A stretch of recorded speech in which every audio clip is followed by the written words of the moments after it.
we need at least another 4 or 5 people in that class. The life development classes are still open. The SALT program is open, and that is a program for leaders, developing leaders in all of the ministry. That's open. Our counseling classes are open. Hermeneutic is open. And we have a new program that has started, and all of these are programs, they're curriculum. They're not just something that you come and you take. But we have the credential program where that we're ordaining men and women.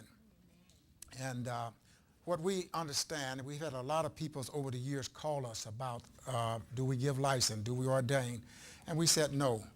And what we understand is that there are a lot of women's in our church and other churches that they feel that God have called them to preach and to minister and to be pastors. And they can't get their license in their own denomination.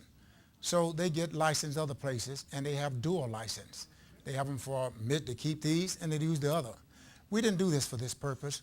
We did it for the purpose of people that wanted to do what God have called them to do, to be able to do it.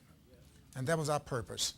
And on yesterday, I know that it was God, because there was before I announced this, I went to the bishop.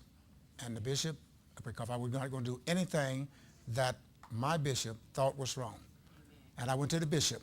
And the bishop said, as long as we was doing it through the college, and it was not something that we was doing, and he didn't see we were doing anything to hurt the church, because many organizations have their own ordination, and that's whether you get it in place else or not, you still have to go through them to be credentialized in their organization.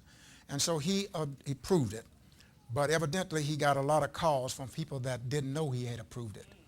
And I was called in yesterday, sort of on the carpet, not from him, but to make it straight. I did not know that when I got up with the board and we said that we was credentializing women's, Mother Lewis was the first one that clapped. The first one that clapped. I did not know that Mother Lewis would get up in the meeting. It wasn't her time to get up. But immediately when I sat down, Mother Lewis got up, came to the microphone, and endorsed, said publicly, she thanked Dr. Harding and Long Beach Bible for having the gall to be able to start ordaining women's. Now, we're not giving credentials away. Our standard is much higher than most jurisdictions, because if you're going to be a minister and you're starting from scratch, you're talking about 18 months. If you have your credentials, you're talking about 18 months, but if you're starting from scratch, it's 4 years to get a bachelor's degree, or at least 24 months it's going to take you to do that. If you already have your degree, you have a bachelor, a master, you're still going to spend about 18 months, because we're taking you through everything.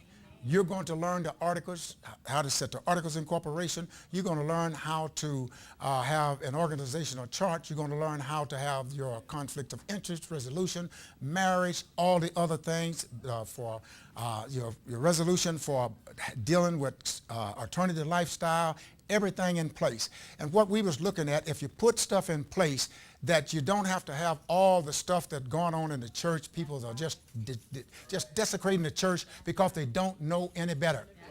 They don't know any better. And so the Bible says my people perish for lack of knowledge. And that's what we're doing. It's just about ministry. It's about helping folks, about helping people, male or female. I believe if you're in trouble and you know a sister can get a prayer through, you come to that sister. I guarantee you, if you break your arm or break your neck and a woman shows up in an ambulance, you don't say, "You're a lady, you can't work on me." You glad to see anybody if you got good sense. Today we are dealing with